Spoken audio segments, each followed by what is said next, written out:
संपूर्ण समाधान व्यवस्था, आपके सवाल हमारे जवाब। प्रश्न 1, जीवन का वास्तविक उद्देश्य क्या है? उत्तर, जीवन का वास्तविक उद्देश्य है सुखों की प्राप्ति, आनंदित रहना, दुखों, कष्टों और पीड़ा से मुक्ति। मनुष्य जो भी करता है, चाहे वो काम हो, शिक्षा, इलाज, परिवार या संघर्ष, उन सबका अंतिम लक्ष्य यही होता है। कोई भी इंसान दुख को लक्ष्य बनाकर जीवन नहीं जीता। दुख लक्ष्य नहीं, बल्कि व्यवस्था की विफलता का परिणाम है। प्रश्न 2, अगर उद्देश्य सुख है, तो आज इंसान दुखी क्यों है? उत्तर, क्योंकि आज की सामाजिक आर्थिक व्यवस्था सुख को पैसे से जोड़ देती है। यदि पैसा न हो तो मांग नहीं, रोजगार नहीं, इलाज नहीं, सम्मान नहीं, यानी सुख का रास्ता बंद हो जाता है। इसी टकराव और अभाव से दुख पैदा होता है। प्रश्न 3, आज की अर्थव्यवस्था की मूल समस्या क्या है?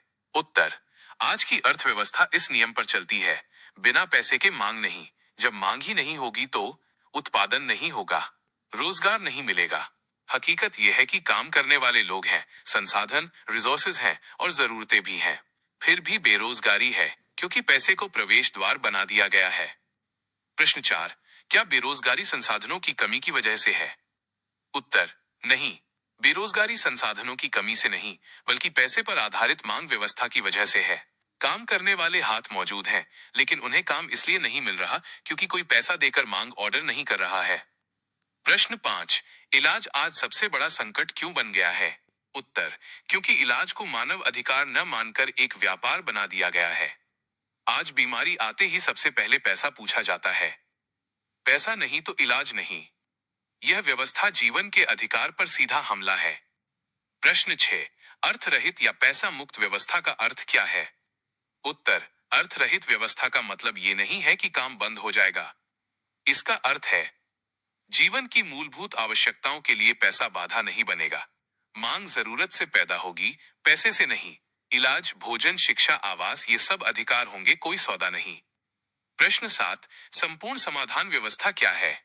उत्तर, संपूर्ण समाधान व्यवस्था एक ऐसी सामाजिक आर्थिक व्यवस्था है जो जीवन के उद्देश्य, सुख को केंद्र में रखती है, पैसे को केंद्र से हटाती है, मानव आवश्यकता और सहभागिता को आधार बनाती है। यह दर्शन और व्यवहार दोनों का संपूर्ण समाधान है। प्रश्न 8, इस व्यवस्था में मांग कैसे पैदा होगी? उत्तर, यहां मांग पैसे से नहीं, बल्कि सीधे जरूरत से पैदा होगी। जैसे भूख है भोजन की मांग, बीमारी है इलाज की मांग, बच्चे हैं शिक्षा की मांग। मांग को रोकने वाला पैसा बीच में नहीं होगा। प्रश्न 9, लोग काम क्यों करेंगे अगर पैसा नहीं मिलेगा? उत्तर, क्योंकि काम के बदले उन्हें मिलेगा भोजन, आवास, इलाज, शिक्षा, परिवहन, सुरक्षा और सम्मान। यह जीने के लिए काम की व्यवस्था है, न कि पैसे के लिए जीने की। प्रश्न 10, जो काम नहीं कर सकते उनका क्या होगा? उत्तर, संपूर्ण समाधान व्यवस्था में बुजुर्ग, बीमार, बच्चे और दिव्यांग, इन सभी की जिम्मेदारी समाज और सरकार की होगी। यहाँ सुख योग्यता पर नहीं, बल्कि मानव होने पर आधारित होगा। प्रश्न 11 है, प्राकृतिक संसाधन और कच्चा माल किसके नियंत्रण में होगा?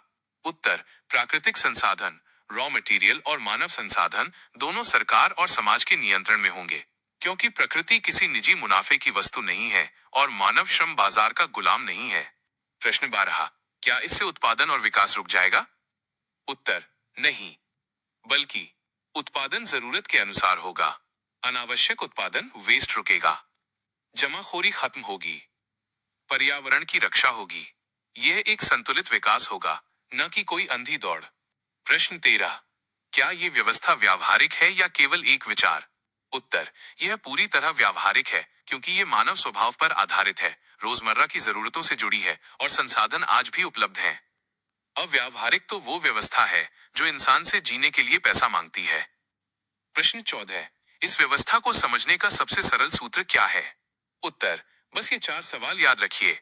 1, जीवन का उद्देश्य क्या है? 2, मांग पैसे से होगी या जरूरत से? 3, काम के बदले क्या मिलेगा? 4, संसाधनों पर नियंत्रण किसका होगा? इन चारों का उत्तर अगर मानवता के पक्ष में है, तो वही संपूर्ण समाधान व्यवस्था है। अंतिम निष्कर्ष, जहां जीवन का उद्देश्य सुख है, वहां व्यवस्था का आधार पैसा नहीं, बल्कि इंसान होना चाहिए। यही संपूर्ण समाधान व्यवस्था है। व्यवस्था परिवर्तन, नारायण मगर। क्या आप चाहेंगे कि